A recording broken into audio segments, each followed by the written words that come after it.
Hello everyone, welcome to study படி தமிழ். நம்ம இன்றைக்கி ஜான்வரி 14th கரண்ட் அஃபேர்ஸ் பார்க்க போகிறோம். இன்றைக்கி என்னென்னலாம் பார்க்க போகிறோன்னா, Joshimath HC takes note of human animal conflict in Odisha, Rajasthan varsity study moves dairy products to combat Alzheimer's, bound supremacy, more than just an address, take a step to regulate deep fakes, PM Svanidhi scheme, miscellaneous news and PYQs தான் பார்க்க போகிறோம். இது நேற்று கொடுத்து இந்த பிஒய்க்யூஸ்க்கான answer check பண்ணிக்கோங்க. நம்ம study படியில் பாஸ்ட் 5 monthsக்கான கரண்ட் அஃபேர்ஸ் மேகசின் அவைலபிளாக இருக்குது. இதனுடைய காஸ்ட் வந்து 99 rupees தான். இதை நீங்கள் பர்ச்சேஸ் பண்ண நினச்சிங்கன்னா டிஸ்கிரிப்ஷனில் இருக்க நம்பருக்கு எய்தர் மெசேஜ் ஆர் கால் பண்ணி கேட்டு பர்ச்சேஸ் பண்ணிக்கலாம். இல்லை GS 1 2 3 4 Prelims with some potential mains questions எல்லாமே இன்க்ளூட் பண்ணியிருக்கோம். ஒரு காம்ப்ரிஹென்சிவ் ப்ரிப்ரேஷனுக்கு உங்களுக்கு ரொம்பவே யூஸ்ஃபுல்லாக இருக்கும். First article Joshimath.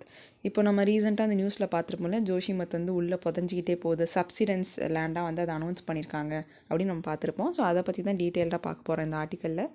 Joshimath town sank 5.4 cm in a period of just 12 days according to the National Remote Sensing Center report.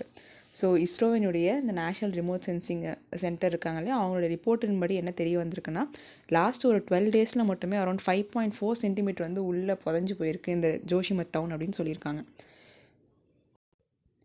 A subsidence zone resembling a generic landslide shape was identified, tapered top and fanning out at the base. So இந்த subsidence Jones வந்து கிட்டத்தட்ட எப்படி இருக்குன்னு பார்த்தீங்கன்னா, ஒரு generic landslide shape மாதிரி தான் இருக்குது. இந்த பிக்சரில் பாருங்கள், இந்த லேண்ட்ஸ்லைட் அப்படியே கொஞ்சம் கொஞ்சமாக சரிஞ்சிக்கிட்டே வரும் இல்லையா, அந்த மாதிரி தான் வந்து இந்த சப்சிடன்ஸ் ஜோனுடைய ரிசம்பிளன்ஸ் இருக்குன்னு சொல்லியிருக்காங்க. The report was compiled by Sentinel-1 SAR imagery descending pass, which was processed using the DINSAR technique the ISRO maintained. So இந்த ரிப்போர்ட் வந்து எப்படி கம்பைல் பண்ணியிருக்காங்க அப்படின்னு பார்த்தீங்கன்னா, இந்த Sentinel-1 SAR இமேஜரி வச்சு தான் வந்து அவங்க கொண்டு வந்திருக்காங்க. இந்த மாதிரி தான் லேண்ட்ஸ்லைட் மாதிரி தான் இருக்குது இந்த சப்சிடன்ஸ் ஜோன் அப்படிங்கிறதுன்னு கண்டுபிடிச்சிருக்காங்க. The cross roads of place and time. So இந்த ஜோஷிமத்தினுடைய இம்பார்ட்டன்ஸ், அதனுடைய சிக்னிஃபிகண்ட் ரோல் என்ன அப்படிங்கிறத சொல்கிறாங்க. ஏன்னா உத்தரகாண்டில் பார்த்திங்கன்னா ஏகப்பட்ட டூரிஸ்ட் விசிட்டிங் பிளேஸஸ் இருக்குது. அது மட்டும் இல்லாமல் பில்கிரிமேஜ் சைட்டும் இருக்குது. அந்த ரீஜன்ஸ்க்கு எல்லாமே போகக்கூடிய ஒன் ஆஃப் தி இம்பார்ட்டன்ட் டோர்வேயாக அந்த ஜோஷிமத் டவுன் தான் இருக்குன்னு சொல்லியிருக்காங்க. Joshimath is prominent on the Himalayan pilgrimage map as the gateway to Badrinath shrine. நம்ம ரீசெண்டாக அந்த மிஸ்லனியஸ் நியூஸில் பார்த்தோம் இல்லையா, இந்த சார்தம் யாத்ரா அப்படிங்கிறது எந்தெந்த ரீஜனில் இன்க்ளூட் ஆகும், பத்ரிநாத், கேதார்நாத், யமுனோத்ரி, கங்கோத்ரி. இதில் பத்ரிநாத்துக்கு போகிறதுக்கான ஒன் ஆஃப் தி கேட்வேயாக தான் இந்த ஜோஷிமத் டவுன் இருக்குது அப்படின்னு சொல்லியிருக்காங்க. அண்ட் அது மட்டும் இல்லாமல் லார்ட் பத்ரியினுடைய வின்டர் சீட்டாக அந்த ஜோஷிமத் டவுன் இருக்குது. So winter seat of lord Badri அப்படின்னு எதனால் சொல்கிறாங்கன்னா, இப்போ நம்ம ஊர்லேயே நிறைய கோயில்களில் வந்து ஒரு குறிப்பிட்ட பீரியட் வந்து அந்த மெயின் காட் இருப்பாங்க இல்லையா, அந்த சாமியை வந்து வேறு இடத்துக்கு கொண்டு போவாங்க. அந்த ஃபெஸ்டிவல் முடிஞ்சதுக்கப்புறம் மறுபடியும் எங்கே அந்த கடவுள் இருந்தாங்களோ அங்கேயே கொண்டு போய் வச்சுருவாங்க. ஸோ அந்த மாதிரி தான் என்னென்னா பத்ரிநாத்தோடைய டெம்பிளிங் நடக்கும். வின்டர் பீரியடில் ஜோஷிமத் ரீஜனில் தான் அந்த லார்ட் பத்ரியை கொண்டு வந்து வச்சுருப்பாங்க. The math monastery of Adi Shankaracharya which too has witnessed cracks due to subsidence. அந்த ஜோஷிமத்தில் இருக்கக்கூடிய ஆதி சங்கராச்சாரியானுடைய மானஸ்டரி இருக்குது, அங்கேயுமே வந்து ஏகப்பட்ட கிராக்ஸ் ஏற்பட்டிருக்கு. அண்ட் தேர்ட் பாயிண்ட் என்ன சொல்கிறாங்கன்னா, குருதுவாரா ஹேம்குந்த் சாஹிப்னுடைய இம்பார்ட்டன்ட் டோர்வேயாக ஜோஷிமத் இருக்குது. Joshimath is on the way for visitors to the valley of flowers national park. By one estimate over 50 lakh people visited Joshimath for the Chardham yatra and leisure trips in 2022. So இப்போ first 3 பார்த்தீங்கன்னா pilgrimage based கொடுத்துருப்பாங்க. ஒன்று வந்து Badrinath temple base பண்ணி, and then Adi சங்கராச்சாரியனுடைய monastery, and third one Hemkund சாஹிப்னுடைய டோர்வேயாக இருக்குது. அண்ட் ஃபோர்த் ஒன் என்னென்னா நம்மளுடைய general leisure valley of flowers போகிறதுக்கும் வந்து இதான் வந்து இம்பார்ட்டன்ட் வேயாக இருக்குது. கிட்டத்தட்ட 2022 50 lakh people வந்து ஜோஷிமத்தை விசிட் பண்ணியிருக்காங்க. In 2016, the central government started the 9,474 crore Chardham road widening project with the aim of improving the connectivity for the Kedarnath, Badrinath, Yamunotri and Gangotri temples இன் உத்தராகண்ட். இந்த சார்தம் யாத்ரானுடைய அந்த ப்ராஜெக்ட்ஸ், ரோட் வைடிங் ப்ராஜெக்ட் வந்து 2016 ஸ்டார்ட் பண்ணியிருந்தாங்க. எதுக்குன்னா, இந்த 4 இடங்களுக்கு போகக்கூடிய இந்த கனெக்டிவிட்டியை வந்து ஃபர்தராக இம்ப்ரூவ் பண்ணணும். ஏன்னா இவ்வளோ மக்கள் வராங்க இல்லையா, அதிக கன்ஜஸ்டேஷன் நடக்கும். ஸோ அந்த கன்ஜெஷன் வந்து இருக்கக்கூடாது அப்படிங்கிறதுக்காக ரோட் கனெக்டிவிட்டி ப்ராஜெக்ட் கொண்டு வந்திருக்காங்க. To assess and check the environmental damage, the Supreme Court formed a high-powered committee headed by the environmentalist Ravi Chopra. இந்த high-powered committee வந்து ஞாபகம் வச்சுக்கோங்க. ஸோ இந்த ஜோஷிமத்தினுடைய என்விரான்மெண்டல் டேமேஜ் அசஸ் பண்ணுறதுக்காக சுப்ரீம் கோர்ட் ரவி சோப்ரானுடைய தலைமையில் ஒரு ஹை பவர்ட் கமிட்டி எஸ்டாப்ளிஷ் பண்ணியிருக்காங்க. So இதான் ஃபஸ்ட் டைமாக இந்த மாதிரி என்விரான்மெண்டல் டேமேஜ்க்காக ஹை பவர் கமிட்டி அமைக்கிறது அப்படின்னு கேட்டால் கிடையாது. ஆல்ரெடி வந்து அந்த உத்தராகண்டில் அலக்நந்தாவில் டெவாஸ்டேட்டிங் ஃப்ளட் வந்துச்சு. அந்த பீரியட்லேயே வந்து ஒரு கமிட்டி அப்பாயிண்ட் பண்ணியிருக்காங்க. இங்கே பாருங்கள், 6 years after the devastating Alaknanda flood of 1976 ஒரு கமிட்டி ஃபார்ம் பண்ணியிருக்காங்க. அந்த கமிட்டியினுடைய ஹெட் யாருன்னா MC Mishra. His report maintained that Josimath was a landslide affected area. So MC மிஸ்ராவனுடைய ரிப்போர்ட்டில் என்ன கொடுத்துருக்காங்க, இது வந்து most important point. Because already வந்து ஜோஷிமத் பற்றின ரிப்போர்ட் வந்து கொடுக்கப்பட்டிருக்கு. அந்த ரிப்போர்ட்டில் என்னென்னு சொல்லியிருக்காங்க அப்படிங்கிறத நம்ம எழுதணும். அந்த ஹூ ஹெடட் தி கமிட்டி அப்படின்னா எம்சி மிஸ்ரா. ஸோ அந்த ஜோஷிமத் வந்து ஒரு லேண்ட்ஸ்லைட் அஃபெக்டட் ரீஜனாக இருக்குது. அது மட்டும் இல்லாமல் அங்கே பெரிய அளவில் டவுன்ஷிப் எதுவும் பில்ட் பண்ணக்கூடாது அப்படின்னு சொல்லியிருக்காங்க. அது மட்டும் இல்லாமல் அங்கே இருக்கக்கூடிய பவுல்டர்ஸ்னால் பெரிய பெரிய பாறைகள், அதெல்லாம் வந்து எய்தர் டிக்கிங் பண்ணியோ இல்லை பிளாஸ்டிங் பண்ணியோ ரிமூவ் பண்ணக்கூடாது. அண்டு பிளான்டேஷன் எல்லாமே ஹில் ஸ்லோப்ஸில் தான் இருக்கணும். ட்ரீஸ் எதையும் வந்து வெட்டக்கூடாது. மைனிங் கண்டிப்பாக பண்ணக்கூடாது வித்தின் 5 kilometer ரேடியஸில் அப்படின்னு சொல்லியிருக்காங்க. And it noted that poor drainage facilities led to landslides and the government must plan for a proper drainage and sewage system. இது இம்பார்ட்டன்ட் பாயிண்ட். ஏன்னா அந்த டைமில் வந்து அவர் என்ன சொல்லியிருக்காருன்னா, பர்டிகுலர் ஜோஷிமத்தில் வந்து புவர் ட்ரைனேஜ் ஃபெசிலிட்டி இருக்குது, அதுதான் வந்து லேண்ட்ஸ்லைடுக்கு முக்கியமான காரணமாக இருந்திருக்கு. ஸோ கவர்மெண்ட் வந்து கண்டிப்பாக ஒரு proper drainage and sewage system கொண்டு வந்தே ஆகணும் அப்படின்னு 1976 அவருக்கு கொண்டு வந்த கமிட்டியினுடைய ரிப்போர்ட்டில் கொடுத்துருக்காங்க. ரீசெண்டாக பார்த்தீங்கன்னா 2022 ஆகஸ்ட்டில் வந்துட்டு உத்தரகாண்ட் கவர்மெண்ட் ஒரு டிசாஸ்டர் மேனேஜ்மெண்ட் டிபார்ட்மெண்ட் கிட்ட அசஸ் பண்ண சொல்லி கேட்டிருக்காங்க. ஸோ ஜோஷிமத்தினுடைய சுச்சுவேஷன் என்ன மாதிரி இருக்குது அப்படிங்கிறதுக்காக ஒரு அசஸ்மெண்ட் பண்ணியிருக்காங்க. ஸோ அந்த டீமை லீட் பண்ணது யாருன்னு பார்த்தீங்கன்னா பியூஷ் ரத்தேலா அப்படிங்கிற ஒரு ஸ்டேட் டிசாஸ்டர் மேனேஜ்மெண்ட் அத்தாரிட்டியோடைய எக்ஸிக்யூட்டிவ் டைரக்டர். அவர் தான் ஜோஷிமத்தை சர்வே பண்ணியிருக்காங்க. அண்ட் நவம்பரில் அந்த ரிப்போர்ட்டை சப்மிட் பண்ணிட்டாங்க.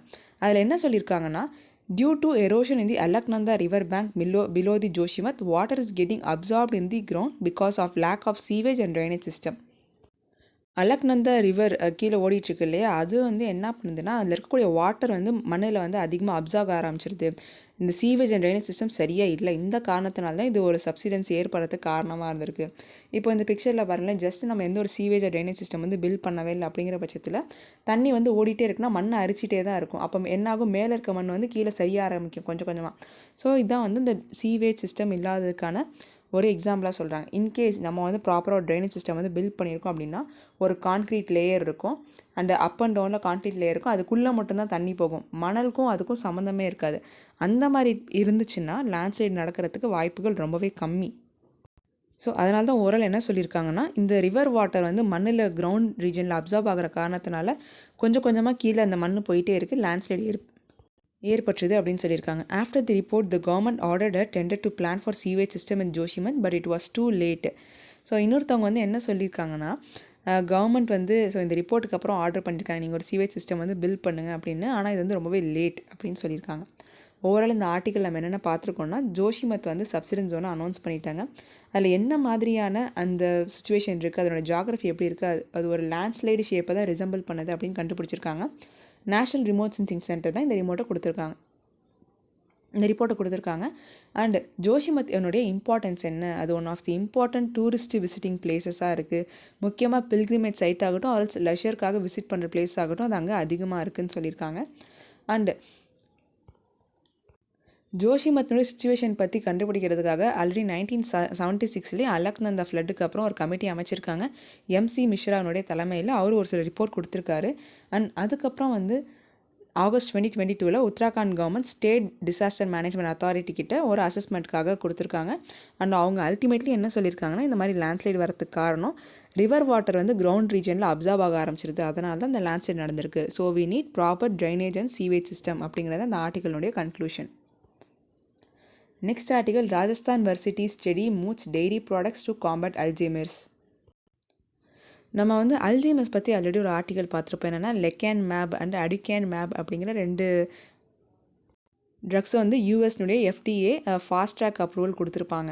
அந்த லெக்கேன் மேப் என்ன பண்ணணும்னு பார்த்தீங்கன்னா, அந்த பிரெயினில் உருவாக்கக்கூடிய அமைலாய்ட் பிளேக்ஸ் வந்து வரதை கொஞ்சம் கொஞ்சமாக ப்ரிவென்ட் பண்ணும். அதன் மூலியமாக நம்ம அல்ஜைமர்ஸ்னுடைய தாக்கத்தை குறைக்கலாம் அப்படிங்கிறதான் பார்த்துருப்போம். ஸோ இந்த ஆர்டிக்கலையும் நம்ம என்ன பார்க்க போகிறோம்னா, அல்ஜைமர்ஸ்னுடைய அதை பற்றி தான் பார்க்க போகிறோம். ராஜஸ்தானுடைய சென்ட்ரல் யூனிவர்சிட்டி ஆஃப் ராஜஸ்தான் என்ன பண்ணியிருக்காங்கன்னா, ஹை ப்ரோட்டீன் டெய்ரி ப்ராடக்ட்ஸ் இருக்கு இல்லையா, அதை வந்து எக்ஸிஸ்டிங் தெராபெட்டிக் ஸ்ட்ராட்டஜிஸ் கூட வந்து கம்பைன் பண்ணி அல்ஜைமர்ஸுடைய இந்த அமைலாய்ட் பிளேக்ஸ் ஃபார்மேஷன் ப்ரிவென்ஷனுக்காக பயன்படுத்திகிட்டு இருக்காங்க அப்படிங்கிற ஒரு ரீசர்ச் வந்து நடந்துகிட்ருக்கு. Central University of Rajasthan has sought to link the high protein dairy products with the existing therapeutic strategies. So இந்த ஒர்க்கை வந்து Canada based international union of food science and technology வந்து ரெக்கக்னைஸ் பண்ணியிருக்காங்க. CUUOR டிபார்ட்மெண்ட் ஆஃப் பயோடெக்னாலஜி வந்து என்ன பண்ணியிருக்காங்கன்னா dairy based protein nano structure பொட்டன்ஷியலை வந்து கொண்டு வந்திருக்காங்க. இது என்ன பண்ணுன்னா ஒரு சில அந்த அக்ரிகேஷனை வந்து இன்ஹிபிட் பண்ணும் அப்படின்னு கண்டுபிடிச்சிருக்காங்க. இப்போ பிரெயின் டிஷ்யூஸ் இருக்குன்னு வச்சுக்கோங்களேன், அதில் அமைலாய்ட் பிளேக்ஸ் வந்து ஃபார்மேஷன் இருக்கும். அதனால தான் வந்து அல்ஜிமஸ் அதிகமாக வந்துகிட்டே இருக்குது அப்படின்னு சொல்லியிருப்பாங்க. நம்ம இந்த லெக்கானிமேப் ட்ரக் பற்றி பார்க்குறப்பையும் சொல்லியிருப்போம். இந்த அமைலாய்ட் பிளேக்ஸை ப்ரிவெண்ட் பண்ணுறது ஆல்சோ அக்ரிகேஷன் வந்து நிப்பாட்டுறது தான் இந்த லெக்கானிமேப் பண்ணும். ஸோ அதே ஒர்க்கை தான் என்ன பண்ணுன்னு பார்த்தீங்கன்னா இந்த புதுசாக கண்டுபிடிச்சிருக்கக்கூடிய dairy based protein nano structures. When a protein called amyloid builds up in the organs with the food intake, the risk factor for Alzheimer's and other neurodegenerative diseases increases. During the attempts to capture these amyloids, it was necessary to find a suitable molecule that could effectively capture the toxic protein aggregates and degrade them. இவங்க எதுக்காக இந்த மாதிரி ஒரு நானோ structured potential வந்து கண்டுபிடிச்சிருக்காங்க அப்படின்னு பார்த்தீங்கன்னா இந்த அமைலாய்ட்ஸை வந்து அக்ரிகேட் பண்ணுறது கண்டிப்பாக ஒரு சப்ஸ்டன்ஸ் தேவை.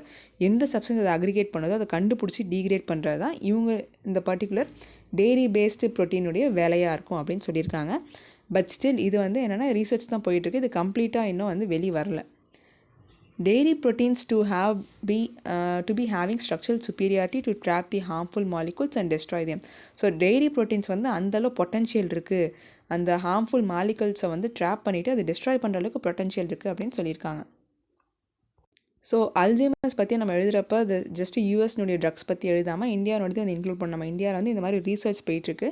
முக்கியமாக டெய்ரி பேஸ்டு ப்ரோட்டீனை வச்சு தான் இந்த ரீசர்ச் பண்ணிகிட்ருக்காங்க அப்படிங்கிறத நம்ம மென்ஷன் பண்ணலாம்.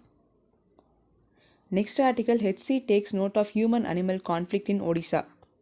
இந்த ஹியூமன் அனிமல் கான்ஃப்ளிக்ட் அப்படிங்கிறது கொஞ்சம் கொஞ்சமாக இன்க்ரீஸ் ஆகிட்டு தான் வருது. ஏன்னா நம்மளுடைய பாப்புலேஷன் அதிகமாகுது இல்லையா? பாப்புலேஷன் அதிகமாகிறப்ப அந்த முக்கியமாக கோர் ரீஜனில் மட்டும் இல்லாமல் சுற்றி இருக்கக்கூடிய இந்த சப் அர்பன் ரீஜனையும் நிறைய பேர் வந்து எஸ்டாப்ளிஷ் ஆக ஆரம்பிப்பாங்க. அது மட்டும் இல்லாமல் அந்த ஃபாரஸ்ட் கவரும் கொஞ்சம் கொஞ்சமாக குறைஞ்சிக்கிட்டே வருது. இப்போது இங்கே ஒரு ஃபாரஸ்ட் ரீஜன் இருக்குது, இங்கே ஃபாரஸ்ட் ரீஜன் நடுவில் வந்து எம்டி ஸ்பேஸ் இருக்கும். அந்த காரிடர் வந்து ஹியூமன் செட்டில்மெண்ட்ஸ்னால ஆக்குபை பண்ணப்பட்டிருக்கும். அப்போ என்ன ஆகும், இங்கே இருக்கக்கூடிய அனிமல்ஸ் வந்து இங்கே போக முடியாது. இந்த மாதிரி ஹியூமன் செட்டில்மெண்ட்ஸ் வந்து கொஞ்சம் கொஞ்சமாக அதிகமாகிட்டே இருக்கு. ரீசெண்டாக ஒரு ஆர்டிக்கல் கூட பார்த்துருப்போம், என்னென்னா வெஸ்டர்ன் காட்ஸ் பேஸ் பண்ணி. வெஸ்டர்ன் காட்ஸ் வந்து நார்த் அண்ட் சவுத் இந்த டைரக்ஷனில் இருக்குது. ஸோ நார்த்தனில் ஒரு பார்ட்டும் சதர்னில் ஒரு பார்ட்டும் இருக்குது. மிடில் பாலக்காட் கேப் அப்படிங்கிற ஒரு இடம் இருக்குது. அந்த பாலக்காட் கேப்பில் பார்த்திங்கன்னா ஹியூமன் செட்டில்மெண்ட் அதிகமாகிட்டே இருக்குது. அதனால் இங்கே இருக்கக்கூடிய அனிமல்ஸ், நார்த்தில் இருக்கக்கூடிய அனிமல்ஸ் சவுத்துக்கு போக முடியல, ஜீன் ஃப்ளோ வந்து ரொம்பவே கம்மியாகிருது அப்படிங்கிறத அந்த ஆர்டிக்கலில் பார்த்துருப்போம். ஸோ அதே விஷயத்தை தான் இந்த ஆர்டிக்கல்லையும் நமக்கு சொல்லியிருக்காங்க. முக்கியமாக எலிஃபெண்ட்ஸை பற்றி இந்த ஆர்டிக்கலில் சொல்லியிருக்காங்க. Fragmentation of elephant corridors. இந்த எலிஃபெண்ட் கார்டினர்ஸே ஃப்ராக்மெண்டேஷன் இருக்க காரணத்தினால இப்போ ஓவரால் ஒரு பிளேஸ் இருக்குது, முன்னாடி வந்து ஒரு 10 வருஷம் முன்னாடி இந்த மாதிரி இருந்திருக்கு. 10 வருஷத்துக்கு அப்புறம் எப்படி ஆகிருக்குன்னா இந்த மாதிரி ஒரு ஷேப்க்கு வந்திருக்கு. அப்படின்னா நடுவில் இருக்கக்கூடிய இடங்களில் மக்கள் வந்து செட்டில்மெண்ட்ஸை ஆரம்பிச்சிட்டாங்க அப்படிங்கிற ஒரு சுச்சுவேஷனில் தான் இருக்குது. அப்போ என்னாகும், அனிமல்ஸுடைய மூவ்மெண்ட் வந்து ரொம்பவே கம்மியாகிடும், ஒரு பர்டிகுலர் ரீஜனுக்குள்ளே ரெஸ்ட்ரிக்டடாக இருக்கும். அந்த மாதிரி இருக்கப்போ ஜீன் ஃப்ளோ குறைஞ்சி போயிடுமா. ஜீன் ஃப்ளோ குறைஞ்சிருச்சுன்னா அதுக்கு நிறைய டிசீசஸ் வர வாய்ப்புகள் இருக்குது. இன்ப்ரீடிங் நடக்கும். அந்த இன்ப்ரீடிங் நடந்துகிட்டே இருந்துச்சு அப்படின்னா அந்த பாப்புலேஷன் டிக்ளைன் ஃபாஸ்டராக நடக்க ஆரம்பிச்சிடும் அப்படிங்கிறதா சொல்லியிருப்பாங்க. Wildlife experts said elephants were venturing into newer habitations in search of paddy and other farm produces. Elephants, especially the males, are attracted to the palatable and most nutritious food. Wild life எக்ஸ்பர்ட்ஸில் என்ன சொல்கிறாங்கன்னு பார்த்தீங்கன்னா, elephants வந்து புது ஹேபிடேஷனுக்குள்ளே venture பண்ணிகிட்டே இருக்குது. நிறைய மக்கள் வாழக்கூடிய இடங்களில் வந்து உள்ளே வந்துட்டுருக்கு. அண்ட் முக்கியமாக பார்த்தீங்கன்னா மேல் எலிஃபெண்ட்ஸ் தான் வருது. Males are more attracted to palatable and most nutritious food. இப்போ வந்து நெல் விளைவிக்கிறாங்க, அரல்ஸ் கரும்பு இருக்குது அப்படிங்கிற பட்சத்தில் கண்டிப்பாக எலிஃபெண்ட்ஸ் வந்து வரும். முக்கியமாக மேல் தான் வருது அப்படின்னு சொல்லியிருக்காங்க. கிராப்பினுடைய அந்த டேமேஜஸ்க்கும் மேல் தான் காரணமாக இருக்குது. இது எதனால் எலிஃபெண்ட்ஸ் வந்து இந்த மாதிரி நியூ ஹேபிடேஷன்ஸ் தேடி வருது அப்படின்னு பார்த்தீங்கன்னா, ஃப்ராக்மெண்டேஷன் ஆஃப் எலிஃபெண்ட் காரிடர்ஸ். அது வாழக்கூடிய இடங்கள்ல வந்து மக்கள் நிறைய பேர் வாழ்ந்துட்டுருக்காங்க. ஸோ நம்மளும் ஒன்றும் பண்ண முடியாது, ஏன்னா பாப்புலேஷன் எக்ஸ்ப்ளோஷன் வந்து இருந்துட்டு தான் இருக்குது. அதனால் செட்டில்மெண்ட்ஸ் அதிகமாக தான் ஆகிட்டுருக்கு. அதனால தான் நம்ம என்ன பார்த்துருப்போம்னா வேர்ட்டிக்கல் செட்டில்மெண்ட் அப்படிங்கிறது இருக்கணும். ஸோ அர்பன் டெவலப்மெண்ட்லாம் பார்த்தீங்கன்னா இந்த அப்பார்ட்மெண்ட்ஸ், இந்த வேர்ட்டிக்கல் செட்டில்மெண்ட் இருக்கிறது தான் better rather then being horizontal. In Odisha, Mayurbhanj Elephant Reserve has been notified and is a very good reserve. Sambalpur Elephant Reserve is not adequate in size, while the area of reserve is about 400 square kilometer and the elephant range is about 1000 square kilometer. இது முக்கியமாக ஒடிசா ஸ்டேட்டை பற்றி இந்த ஆர்டிக்கலில் சொல்லியிருக்காங்க. என்னென்னு பார்த்தீங்கன்னா, Mayurbhanj elephant reserve அப்படிங்கிறது ஒடிசாவில் இருக்குது. அது வந்து one of the important place elephants reserve பொறுத்தவரை. அண்ட் சம்பல்பூர் எலிஃபென்ட் ரிசர்வ் பார்த்தீங்கன்னா போதிய அளவு அடிக்குவேட் ஸ்பேஸ் அப்படிங்கிறது இல்லை. கிட்டத்தட்ட ஒரு எலிஃபென்ட்ஸ்னுடைய ரேஞ்ச் வந்து 1000 ஸ்கொயர் கிலோமீட்டர் அளவுக்கு அது ஸ்ப்ரெட் ஆகியிருக்கு. அப்படின்னா இந்த ரிசர்வ்னுடைய சைஸ் வந்து 400 ஸ்கொயர் கிலோமீட்டர் மட்டும்தான் இருக்குது. Mahanadi elephant reserve is more then 2000 square kilometre. So ஒவ்வொரு ரீஜன் எலிஃபென்ட் ரிசர்வுமே பார்த்தீங்கன்னா டிஃப்ரெண்ட் சைஸஸில் இருக்குது. அண்ட் ஒரு சில இடங்கள் வந்து போதிய அளவு ஏரியாவே இல்லை அப்படின்னு சொல்லியிருக்காங்க.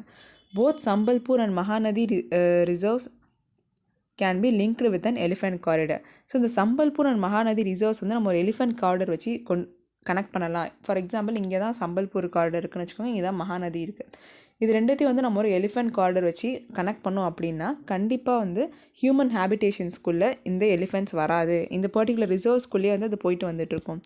The two reserves, which are home to 75% of the elephant population, hold enormous potential for conservation. இந்த 2 ரிசர்வ்ஸ் மட்டுமே கிட்டத்தட்ட 75% ஆஃப் த எலிஃபண்ட் பாப்புலேஷனை அக்கமடேட் பண்ணியிருக்கு அப்படின்னு சொல்லியிருக்காங்க. And holes enormous potential for conservation. And இன்னும் ஒரு சில இம்பார்ட்டன்ட் எலிஃபென்ட் காரிடர்ஸ் பற்றி சொல்லியிருக்காங்க. இதெல்லாம் பார்த்தீங்கன்னா elephant reserves. So elephant corridors அப்படிங்கிறது 2 ரீஜன்ஸ் வந்து கனெக்ட் பண்ணக்கூடிய இடங்கள், ஆர்எல்ஸ் இந்த எலிஃபென்ட் கிராஸ் ஆகக்கூடிய இடங்கள் தான் எலிஃபென்ட் காரிடர்ஸ் அப்படின்னு சொல்லுவாங்க. Stating the 2 corridors Nuagaon Baruni and Hadgarh Kuldiha corridors are considered very important for ensuring free movement of elephants. So இந்த 2 எலிஃபென்ட் காரிடர்ஸும் பார்த்தீங்கன்னா இந்த எலிஃபென்ட்டுடைய ஃப்ரீ மூவ்மெண்ட்டுக்கு ரொம்பவே இம்பார்ட்டண்ட்டான ஒரு விஷயமா இருக்குது. In the Nuagon-Baruni corridor, there are obstacles to the free movement of elephants. So இந்த நுவாகோன்-பரூனியில் பார்த்தீங்கன்னா எலிஃபென்ட்டுடைய ஃப்ரீ மூவ்மெண்ட்டுக்கு ஒரு சில அப்டக்கல்ஸ் இருக்குது.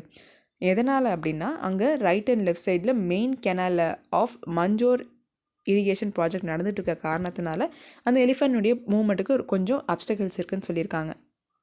There are no ramps or overpass for animals to cross. So இந்த அனிமல்ஸ் வந்து கிராஸ் பண்ணி போகிறதுக்கு எந்த ஒரு ரேம்ஸோ இல்லை ஓவர் பாஸோ வந்து பில்ட் பண்ணப்படலை, ஜஸ்ட் கன்ஸ்ட்ரக்ஷன் மட்டும் தான் நடந்துகிட்ருக்கு.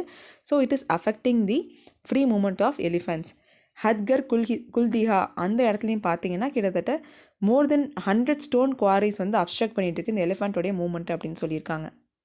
ஸோ இப்போ நம்ம எலிஃபென்ட்ஸை பற்றி கேட்குறாங்க அப்படின்னா நம்ம எலிஃபென்ட் ரிசர்வ்ஸ் பற்றி எழுதலாம். எலிஃபென்ட் ரிசர்வ்ஸ் வந்து நிறைய இருக்குது.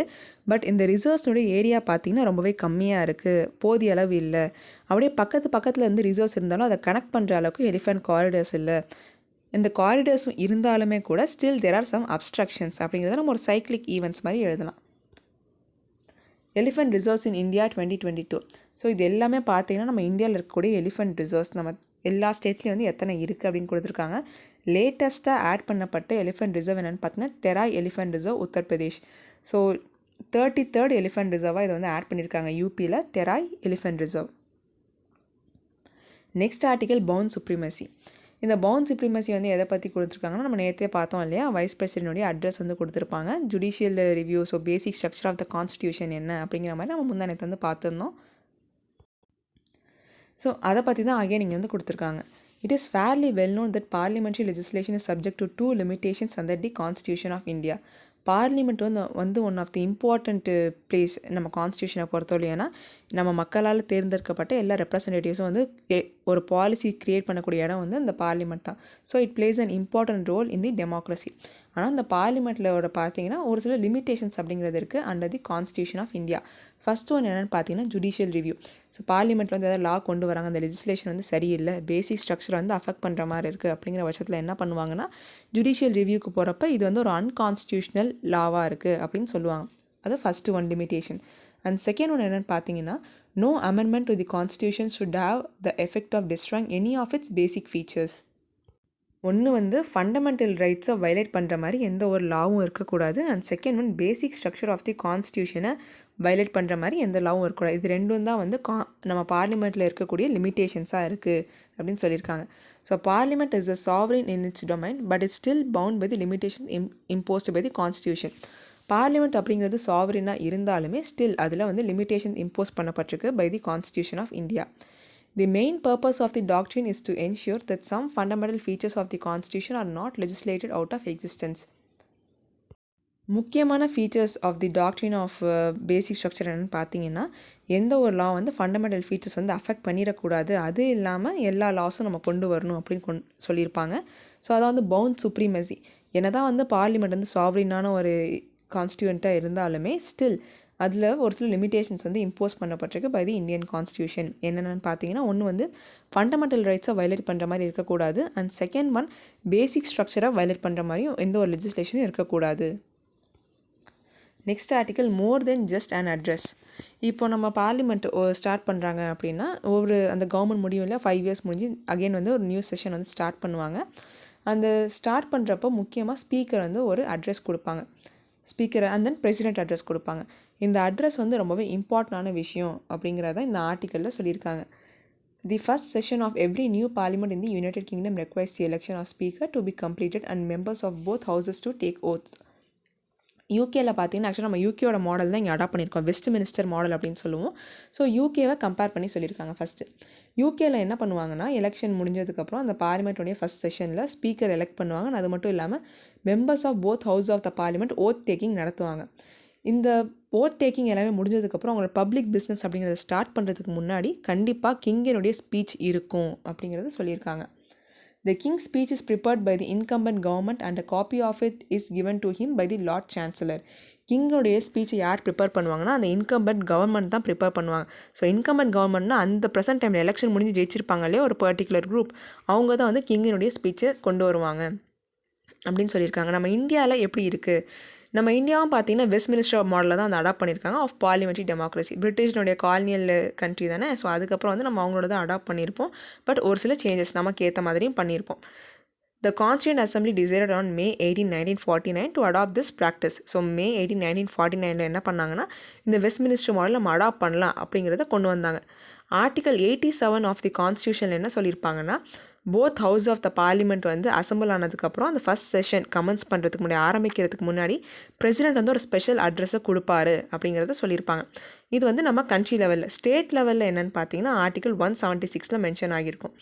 ஸ்டேட் லெவலில் கவர்னர் தான் வந்து ஒரு ஸ்பெஷல் அட்ரஸை கொடுப்பாங்க இந்த first session of each year of every state legislative assembly to both houses wherever the state also has a legislative council.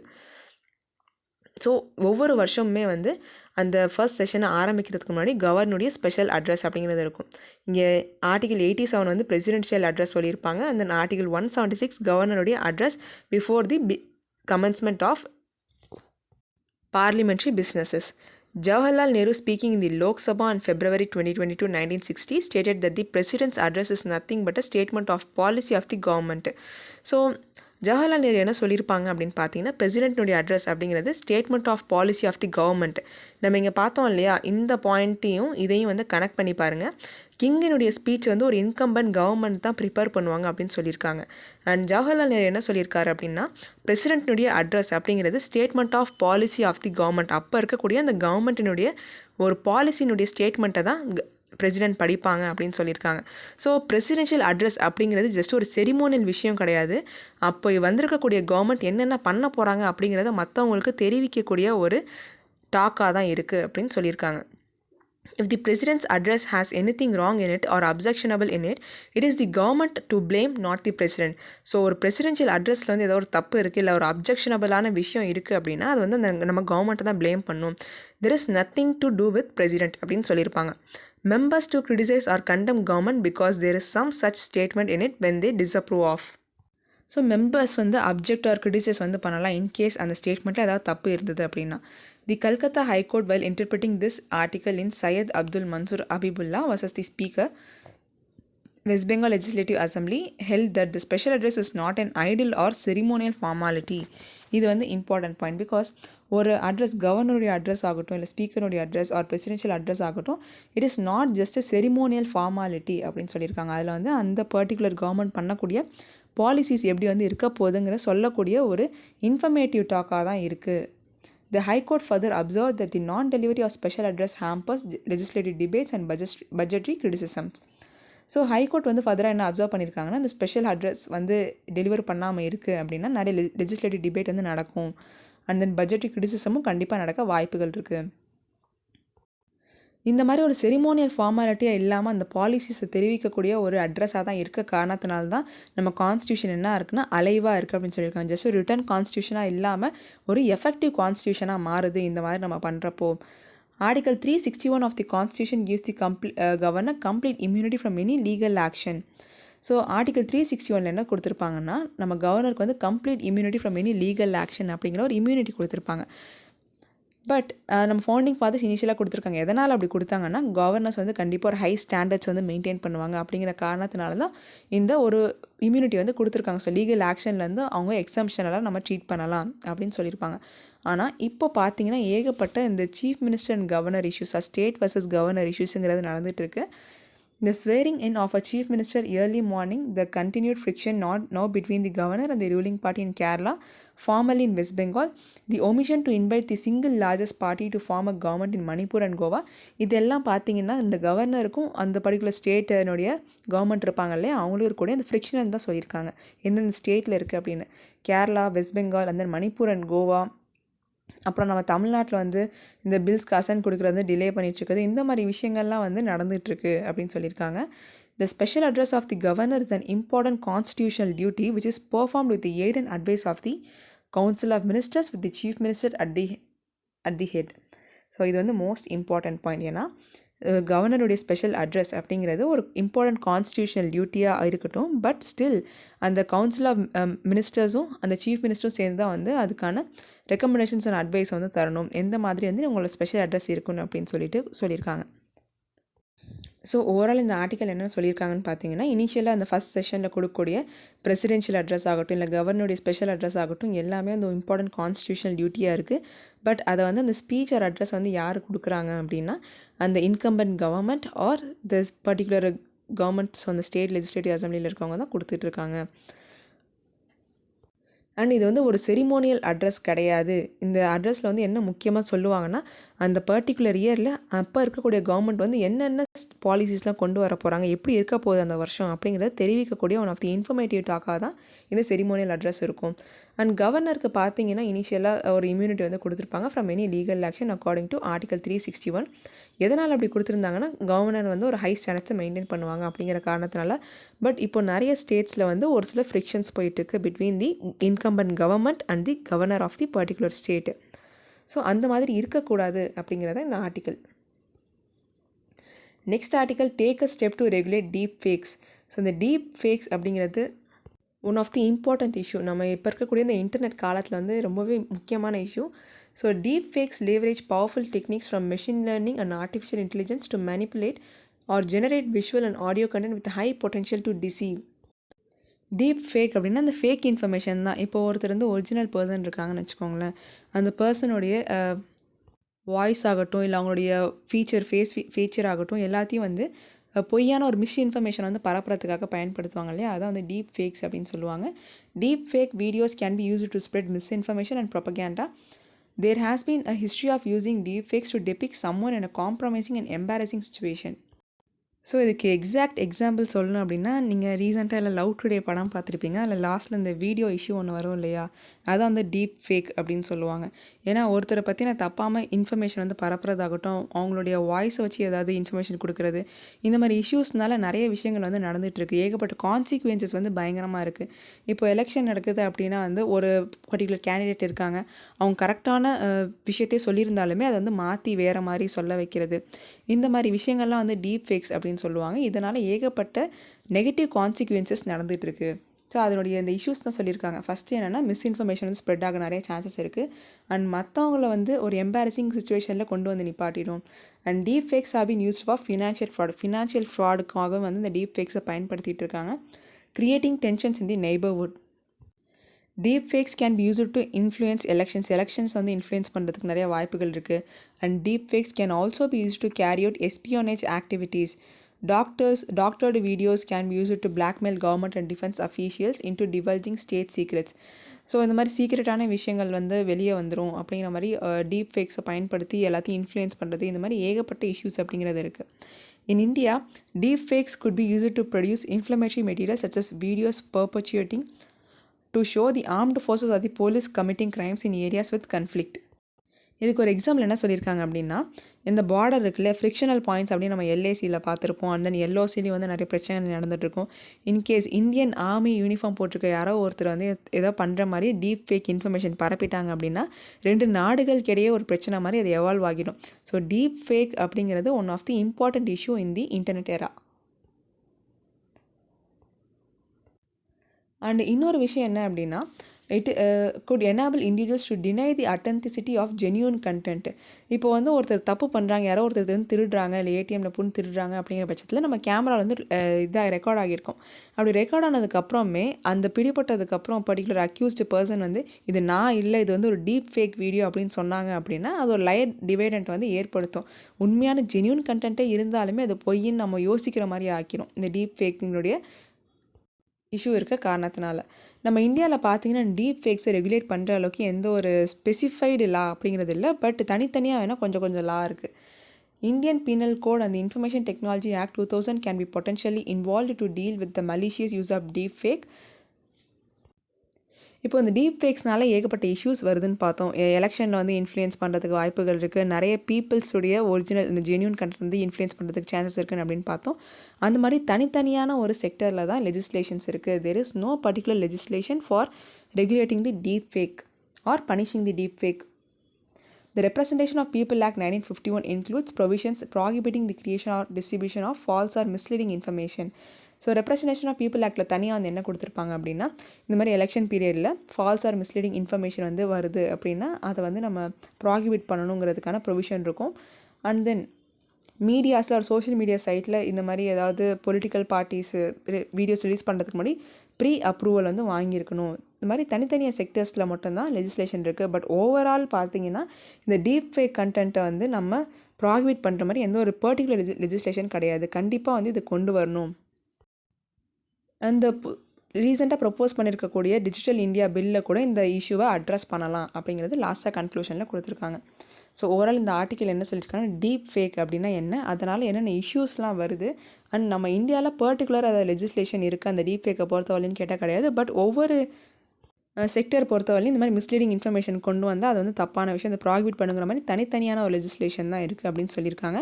So இந்த இஷ்யூ வந்து நம்ம அட்ரஸ் பண்ணி ஆகணும். Next article PM Svanidhi scheme. So PM street vendors ஆத்ம நிர்பர் நிதியை தான் PM Svanidhi scheme சொல்கிறாங்க. இந்த பிஎம் ஸ்வநிதி ஸ்கீம் எதுக்காக கொண்டு வந்தாங்க அப்படின்னு பார்த்தீங்கன்னா, ஸ்ட்ரீட் வெண்டர்ஸ் இருக்காங்க இல்லையா, அவங்களுடைய லைஃப்பை மறுபடியும் ரீவைவ் பண்ணி, ஏன்னா கோவிட் லாக்டவுனில் வந்து நிறைய ஸ்ட்ரீட் வெண்டர்ஸ் வந்து பாதிக்கப்பட்டிருந்தாங்க. அவங்களுடைய லைவ்லிஹுட்டை ரீவைவ் பண்ணு அப்படிங்கிறதுக்காக தான் பிஎம் ஸ்வநிதி ஸ்கீம் கொண்டு வந்திருந்தாங்க. It is a central sector scheme that is fully funded by the ministry of housing and urban affairs. இது வந்து ஒரு சென்ட்ரல் செக்டர் ஸ்கீம். இது எந்த மினிஸ்ட்ரி கீழே வந்து இந்த ஃபண்டிங் கொண்டு வந்திருக்காங்க அப்படின்னா, ministry of housing and urban affairs கீழே தான் கொண்டு வந்திருக்காங்க. யாரெல்லாம் வந்து இதை வாங்குறதுக்கு எலிஜிபிள், இந்த ஸ்கீமில் வந்து இன்வால்வ் ஆகிறதுக்கு எலிஜிபிளாக இருக்காங்கன்னா, so street vendors engage in vending in urban areas as on or before March 24, 2020. 2020 மார்ச்சுக்கு முன்னாடி யாரெல்லாம் ஸ்ட்ரீட் வெண்டர்ஸை என்கேஜ் ஆகியிருந்தாங்களோ அவங்களுக்கு தான் வந்து இந்த ஸ்கீமுக்கு கீழே ஃபண்டிங் கொடுக்கப்படும். இதில் எவ்வளோ வந்து அந்த ஃபண்டிங் ஒர்க் கொடுக்குறாங்க அப்படின்னு பார்த்தீங்கன்னா, working capital loan up to 10,000 of 1 year tenure. So working capital loan up to 10,000 கொடுக்குறாங்க. அது மட்டும் இல்லாமல் incentives on timely repayment and interest subsidy at 7% per annum. அதுக்கப்புறம் யாரெல்லாம் அந்த டிஜிட்டல் ட்ரான்சாக்ஷன் யூஸ் பண்ணுறாங்களோ அவங்களுக்கு வந்து ரிவார்ட்ஸும் இருக்கும். Cashback up to 1,200 per annum. வேறு என்னென்ன பெனிஃபிட்ஸ்லாம் இருக்குதுன்னு பார்த்தீங்கன்னா, இந்த விஷயத்தினால ஸோ டிஜிட்டல் ட்ரான்சாக்ஷன் நடக்கிறதுக்கு நிறைய சான்சஸ் ஏற்படும். ஏன்னா வந்து அவங்களுக்கு கேஷ்பேக் கிடைக்கிது இல்லையா, மோஸ்ட்லி வந்து அதனால் நிறைய வெண்டர்ஸ் வந்து டிஜிட்டல் ட்ரான்சாக்ஷன் தான் கொண்டு வருவாங்க. And helps them to avail the benefits of formal sector through various government schemes. இதில் பேங்கிங் வந்து ஒர்க் பண்ணுறாங்க இல்லையா, அதனால் இவங்களுடைய இந்த கிரெடிட் ப்ரொஃபைல் நல்லா பில்ட் ஆகும் இந்த ஸ்கீமுக்கு கீழே. அதன் மூலியமாக கவர்மெண்ட் கொடுக்கக்கூடிய மற்ற ஸ்கீம்ஸும் வந்து இவங்களுக்கு பெனிஃபிஷியலாக இருக்கும். இது எப்படி இம்ப்ளிமெண்ட் பண்ணியிருக்காங்க அப்படின்னா, an IT platform PM Svanidhi with Small Industries Development Bank of India. The implementation partner with Ministry of Housing and Urban Affairs ensures transparency and accountability. So ஒரு IT platform PM Svanidhi with Small Industries Development Bank of India மூலியமாக தான் இதை implement பண்ணியிருக்கதா சொல்லியிருக்காங்க. Next article, Kollam is first constitution literate district. இது வந்து நம்ம most important ஆர்டிக்கலாக எடுத்துக்கலாம். Because மிஸ்லேனியஸ்லாம் கொடுத்துருக்கோம், இருந்தாலும் ஆனால் அது இம்பார்ட்டன்ட்.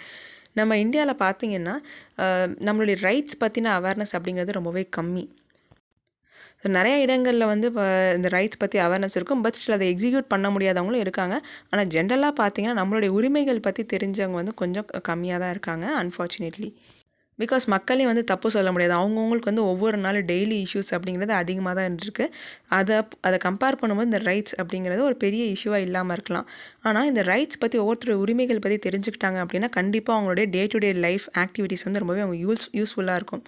கேரளாவில் வந்து என்ன பண்ணியிருக்காங்க அப்படின்னா கொல்லம் டிஸ்ட்ரிக்டில் முக்கியமாக இந்த பஞ்சாயத்து ரீஜனில் நம்ம இந்தியன் கான்ஸ்டியூஷனை பற்றி எஜுகேட் பண்ணிகிட்ருக்காங்க மக்களுக்கு. As a part of ambitious campaign, around 16.3 lakh people in the district above the age of 10 have been educated on various aspects of the constitution, and strenuous process involved 2,200 trainers called senators. கிட்டத்தட்ட 16.3 lakh பீப்புளுக்கு வந்து கொல்லம் டிஸ்ட்ரிக்டில் 10 வயசுக்கு மேலே இருக்கவங்களுக்கு இந்த constitution பற்றின அவேர்னஸை ஏற்படுத்திகிட்டு இருக்காங்க. இந்த சொல்லித்தரக்கூடிய ட்ரெயினர்ஸ் வந்து செனேட்டர்ஸ் அப்படின்னு சொல்கிறாங்க. இந்த செனேட்டர்ஸ் என்ன பண்ணுவாங்க அப்படின்னு பார்த்தீங்கன்னா நிறைய schools, officers and then auto stands, tribal councils இந்த எல்லா இடங்களுக்கும் போயிட்டு கான்ஸ்டியூஷன் பற்றின அவேர்னஸை ஏற்படுத்துவாங்க. Kollam will be officially declared India's first constitution literate district by the chief minister of Kerala. இது வந்து one of the important achievement அப்படின்னு நம்ம சொல்லலாம். பட் என்னென்னு பார்த்தீங்கன்னா இப்போ நம்ம ரைட்ஸ் பற்றி தெரிஞ்சுக்கிட்டோம், பட் அதோட நிப்பாட்டக்கூடாது. ரைட்ஸ் கம்ஸ் வித் ரெஸ்பான்சிபிலிட்டி அப்படிங்கிற ஒரு விஷயம் இருக்குது. நம்மளுடைய உரிமைகள் பற்றி தெரிஞ்சுக்கிட்டோம் அப்படின்னா நம்மளுடைய ரெஸ்பான்சிபிலிட்டி வந்து நம்ம ஏற்றுக்கிற மாதிரி இருக்கணும். இப்போது ஃப்ரீடம் ஆஃப் ஸ்பீச் அப்படிங்கிறத நம்ம கொடுக்குறாங்க அப்படின்னா நம்ம வந்து கரெக்டான விஷயங்கள், எத்திக்கல் திங்ஸ் தான் வந்து நம்ம பேசணும். ஜஸ்ட் ஃப்ரீடம் ஆஃப் ஸ்பீச் அப்படிங்கிற இருக்கிற காரணத்தினால இர்ரெஸ்பான்சிபிளாக எந்த ஒரு விஷயத்தையும் வந்து பேசிடக்கூடாது. அதான் ரைட்ஸ் கம்ஸ் வித் ரெஸ்பான்சிபிலிட்டிஸ். நம்ம ரைட்ஸ் வந்து தெரிஞ்சுக்கலாம், அது ரொம்ப நல்ல விஷயம். பட் அதை நம்ம வந்து ரெஸ்பான்சிபிளான முறையில் வந்து பயன்படுத்தணும்.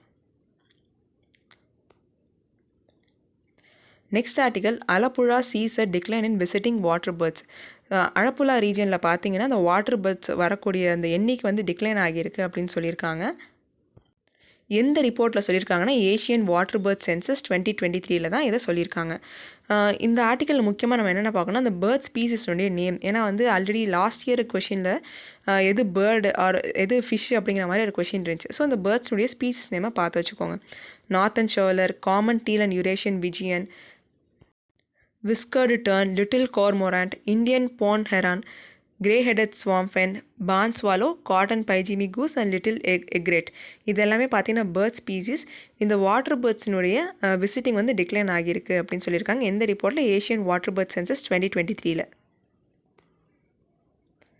Next article, despite ban Andhra Pradesh villages set for cock fights on Sankranti. இந்த சேவல் சண்டை அப்படிங்கிறது ரொம்ப ஃபேமஸ் இல்லையா ஆந்திர பிரதேஷில் இல்லை, நம்ம இந்தியாவில் நிறைய இடங்கள் வந்து ஃபேமஸ். இதை வந்து பேன் பண்ணியிருந்தாங்க. ஸோ சங்கராந்தியில் வந்து இந்த மாதிரி காக் ஃபைட்ஸ் நடத்தக்கூடாது அப்படின்னு சொல்லிட்டு. பட் ஸ்டில் என்னென்னா ஒரு சில ரீஜனில் வந்து வித் சம் லிமிட்டேஷன்ஸ் இந்த காக் ஃபைட்ஸை வந்து கண்டக்ட் பண்ண போகிறதா சொல்லியிருக்காங்க. Cock fights will be conducted for 3 days during the Sankranti festivals under the flood lights. Kodi pandelu cock fight are part of Sankranti festival. Next, Ironman Triathlon Long Distance Triathlon Challenge in Europe, which tests an individual grit and endurance. A Soul of Steel Challenge is set to be launched in India. இந்த ட்ரையல்தான் நடக்கும் இல்லையா நிறைய கண்ட்ரீஸில், அந்த மாதிரி முக்கியமாக யூரோப்பில் வந்து அயன்மேன் ட்ரையல்தான் அப்படிங்கிறது நடக்கும். அது ரொம்பவே சிக்னிஃபிகண்ட்டானது. அதே மாதிரி நம்ம இந்தியாவில் என்ன பண்ண போகிறாங்கன்னா சோல் ஆஃப் ஸ்டீல் அப்படிங்கிற ஒரு சேலஞ்ச் வந்து கொண்டு வர போகிறாங்க. இட் இஸ் ஆல்சோ அ ட்ரையல்தான். இதில் வந்து என்ன அவங்க சேலஞ்ச் பண்ணுறாங்கன்னா ஒருத்தருடைய ஹை ஆல்டிடியூட் என்டியூரன்ஸ் வந்து என்ன மாதிரி இருக்குது அப்படிங்கிறத செக் பண்ணுறது தான் இந்த சோல் ஆஃப் ஸ்டீல் ப்ரோக்ராம். இது எந்த இடத்துல நடத்த போகிறாங்க அப்படின்னா உத்தரகாண்டில் வந்து நடத்த போகிறாங்க. Next, MV Ganga Vilas. இதை பற்றி நம்ம வந்து நேற்றே டீட்டெயில்டாக பார்த்துருந்தோம். அண்ட் இந்த எம்வி கங்கா விலாஸ் பார்த்திங்கன்னா வேர்ல்ட்ஸ் லாங்கஸ்ட் ரிவர் க்ரூஸ் அப்படின்னு நம்ம தெரிஞ்சுக்கணும். அது எங்கே ஆரம்பிக்குதுன்னா வாரணாசி டு தீப்ருகார். இன்றைக்கி நியூஸ் வந்து அவ்வளோதான். இன்றைக்கி நியூஸ் பேஸ்டு பிவைக்கு வந்து கொடுத்துருக்கோம், பார்த்துக்கோங்க. நம்ம ஸ்டடி படியில் NCERT class and prelims cum mains course போய்ட்டு இதை பற்றி தெரிஞ்சுக்கணும் அப்படின்னா டிஸ்கிரிப்ஷனில் இருக்க நம்பருக்கு நீங்கள் கால் பண்ணலாம். அண்ட் கரண்ட் அஃபேர்ஸ் கிளாஸ் பற்றி தெரிஞ்சுக்க இந்த காண்டாக்ட் நம்பருக்கு நீங்கள் கால் பண்ணி கேட்டு தெரிஞ்சுக்கலாம். Thank you everyone, keep supporting. ஏதாவது டவுட்ஸ் ஆர் இம்ப்ரவைஸ் பண்ணணும்னு நினச்சிங்கன்னா கமெண்ட் செக்ஷனில் மென்ஷன் பண்ணுங்கள். தேங்க்யூ.